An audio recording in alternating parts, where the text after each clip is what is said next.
পুরনো প্রতিশোধের জেরে আর্য সিংহ রায়কে গুলি করে মেরে ফেললো মেঘরাজ। হ্যাঁ বন্ধুরা, এমনটাই দেখা যাবে চিরদিনই তুমি যে আমার সিরিয়ালের ধামাকা নতুন পর্বে। তো বিস্তারিত জানতে হলে ভিডিওতে লাইক দিয়ে পুরো ভিডিওটি দেখতে থাকো। শুরুতেই থাকছে কিঙ্কর আর্যকে ওই মেঘরাজের হাত থেকে বাঁচানোর জন্যই কঠিন সিকিউরিটির মধ্যে রেখেছিল তাকে, কিন্তু আর্য অপনাকে যে এতটা ভালোবাসে তা প্রমাণ করার জন্যই সেখান থেকে নানান বাহানা এবং চালাকি করে অপনার সঙ্গে ক্যাফেতে দেখা করতে চলে আসে। আর তারা যখন ক্যাফেতে বসে আড্ডা দিচ্ছিল, অপনা আর্যকে পেয়ে এতটা খুশি হয়েছে যা বলার মতো নয়। তারপর অপনা আর্যকে একটা গিফট করলো গাছ।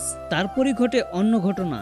মেঘরাজ কিভাবে যেন আর্যর লোকেশনটা ট্র্যাক করে ফেলে এবং আর্য কোথায় আছে সেটা জানতেও পেরে যায়। সাথে সাথেই সেই ক্যাফেতে মেঘরাজও চলে আসে আর এসেই আর্যর দিকে বন্দুক তাক করে। আর শুধু তাক করে এটাই নয়, গুলিও চালিয়ে দেয় আর্যর বুকে।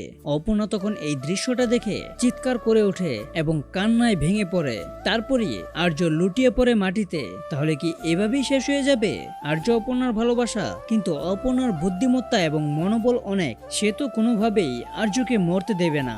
যে কোনো কিছুর বিনিময়ে হলেও অপনা আর্যকে বাঁচিয়ে তুলবে। তো বন্ধুরা, তোমরা এটাই চাও তো অপনাকে আর্যর চিরশত্রু মেঘরাজকে হারিয়ে আর্যকে সেখান থেকে দ্রুত হসপিটালে নিয়ে গিয়ে বাঁচিয়ে তুলবে, নাকি অপনা আর্যকে আর বাঁচাতে পারবে না? তা তোমরা এখনই কমেন্টে লিখে যাও।